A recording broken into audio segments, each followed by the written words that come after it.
പരമപവിത്രമായ mini Sabarimala സന്നിധാനത്തിൽ ദക്ഷിണ ഭാരതത്തിലെ ഏറ്റവും ശ്രേഷ്ഠനായ സന്യാസിശ്രേഷ്ഠൻ ലളിതാംബികയുടെ പ്രതീകമായ മാതാജി സമേതം ശിവപാർവതി ഐക്യത്തിൽ ഇന്നത്തെ അഷ്ടമിതിയിൽ ഭരണി നക്ഷത്രവും ചേർന്ന ബുധനാഴ്ച ലക്ഷ്മി കടാക്ഷം ഇവിടെ നിറയ്ക്കുവാനായി എത്തിച്ചേർന്നു എന്നത് സൗഭാഗ്യമുള്ള കാര്യമാണ്. അതിമഹത്തായ ഗായത്രി യജ്ഞത്തിൻ്റെ 4-ാം ദിവസത്തെ ചടങ്ങുകൾ ഉദ്ഘാടനം ചെയ്യുവാനായി മഹാമണ്ഡലേശ്വർ അഖിൽ ഭാരതീയ സന്തു സമിതിയുടെ കർണാടക ദേശീയ അധ്യക്ഷനും പ്രദേശ് പ്രമുഖും ഒന്നിച്ച് വന്നത് സൗഭാഗ്യമാണ്. സ്വാമിജിയുടെ മിനി ശബരിമല സന്ദർശനത്തിൽ അദ്ദേഹത്തിന് അനുഭവപ്പെട്ട അനുഭവ വാക്കുകളെ നമുക്ക് ആശീർവാദത്തിൻ്റെ പൂച്ചെണ്ടുകളായി എടുക്കാം. പൂജനീയ സ്വാമിജി മഹാരാജ്.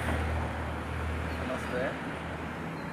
വളരെ ശ്രേഷ്ഠമായ പവിത്രമായ ഒരു സ്ഥലത്താണ് ശബരിമല അയ്യപ്പൻ്റെ അതേ പൂജാവിധികളോടുകൂടി അതേ ആരാധനാക്രമത്തോടുകൂടി വളരെ ആത്മാർത്ഥവും സത്യസന്ധവുമായിട്ട് ഒരു ഗതിവര്യനാൽ ആചരിക്കപ്പെടുന്ന അനുഷ്ഠാനം ചെയ്യപ്പെടുന്ന ഒരു മകൾ സന്നിധിയാണ് ഈ മിനി ശബരിമല ക്ഷേത്രം. ഇവിടെ വ്രതശുദ്ധിയോടുകൂടി ആർക്കും വന്ന് പ്രാർത്ഥിക്കാവുന്നതും അതേ സമയത്ത് ശബരിമലയിൽ എപ്പോഴാണോ നട തുറക്കപ്പെടുന്നത് ആ സമയത്ത് മാത്രം ഇവിടെ നട തുറക്കപ്പെടുകയും ചെയ്യുന്ന ഒരു വിശേഷമായ ശ്രേഷ്ഠമായ ആചാര്യമാണ് നിലനിൽക്കുന്നത്. ഏവർക്കും ഇവിടെ ജാതി മത ലിംഗ വ്യത്യാസമെന്നെ വന്ന് ഹരേരസുതനെ പ്രാർത്ഥിക്കുവാനുള്ള ഒരു മഹാ അനുഭവമാണ് നമ്മുടെ കേരളത്തിലെ പ്രഥമ മഹാമണ്ഡലേശ്വരായ സനാതനധർമ്മത്തിൻ്റെ സംരക്ഷകനായ പ്രഭാകരാനന്ദ സ്വാമിജി ഒരുക്കിയിരിക്കുന്നു. ഇത് നമുക്ക് എത്രമാത്രം ശ്രേഷ്ഠമെന്ന് പറഞ്ഞറിയിക്കുവാൻ വാക്കുകളില്ലാത്ത രീതിയിലാണ്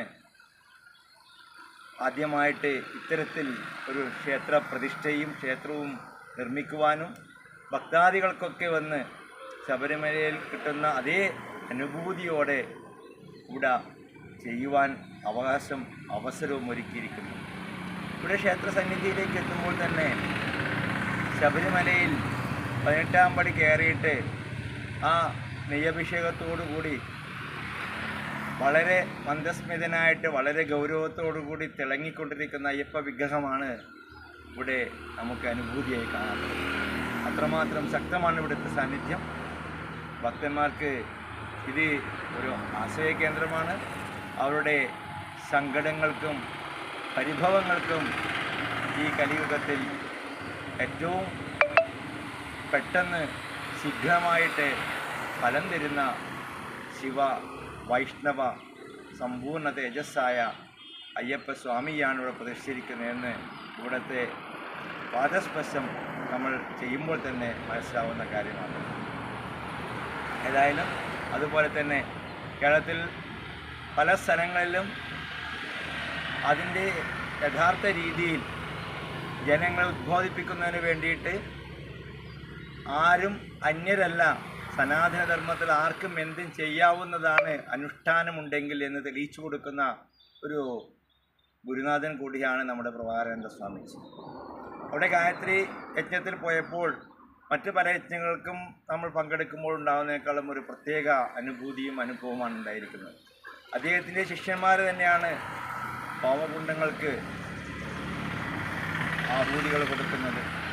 ഓരോ ആഹൂതി കൊടുക്കുമ്പോഴും ഓരോ ചടങ്ങുകൾ ചെയ്യുമ്പോഴും അത് എന്താണ് എന്ന് പൊതുജനങ്ങൾക്ക് വളരെ വ്യക്തമായിട്ട് അതിൻ്റെ ഭാവാർത്ഥം പറഞ്ഞു കൊടുത്തുകൊണ്ടാണ് ഈ ഗായത്രി മഹായജ്ഞം അവിടെ ചെയ്യുന്നത്. ഇത് ഓരോ ദിവസം ഓരോ ഉദ്ദേശങ്ങൾ വെച്ചിട്ടാണ് അത് ചെയ്യുന്നത്. 9 ദിവസങ്ങളിൽ 9 ഉദ്ദേശങ്ങളാണ്. ഇന്ന് 4-ാമത്തെ ദിവസമാണ് യാദൃശ്ചികമായിട്ട് ഞങ്ങളവിടെ എത്തപ്പെട്ടത്. ഇന്ന് സനാതന ധർമ്മ സംരക്ഷണത്തിന് വേണ്ടിയായിരുന്നു ഇന്നത്തെ യജ്ഞം. ഇന്നത്തെ കാലത്ത് യജ്ഞങ്ങളും ഹോമങ്ങളും പേരിനും പ്രശസ്തിക്കും അർത്ഥലാഭത്തിനും വേണ്ടി ചെയ്യുന്ന കാലഘട്ടത്തിൽ ഇത്തരത്തിലൊരു സന്യാസി വര്യനുണ്ടാവുന്നതും അതുപോലെ തന്നെ 197ഓളം ശിഷ്യഗണങ്ങളോടുകൂടി സദാ സനാതനധർമ്മം സംരക്ഷിക്കാൻ വേണ്ടിയിട്ട് ഒരു സന്യാസി വര്യനുണ്ട് എന്ന് പറയുന്നത് നമുക്ക് ഹിന്ദു സമാജത്തിനും അതുപോലെ തന്നെ നമുക്ക് സനാതനധർമ്മത്തിനും ഏതിനും ഉപരിയായിട്ട് അഖില ഭാരതീയ സന്ത് ദക്ഷിണ വിഭാഗ ജനറൽ സെക്രട്ടറിയും കൂടിയായ പ്രഭാനന്ദ സ്വാമി എന്നത് നമുക്കേവർക്കും ഒരു അഭിമാനമാണ്.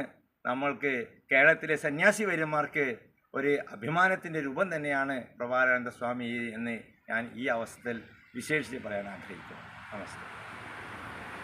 സാധുദർശനം. സ്വാമിയേ സ്വാമിയേ സ്വാമിയേ.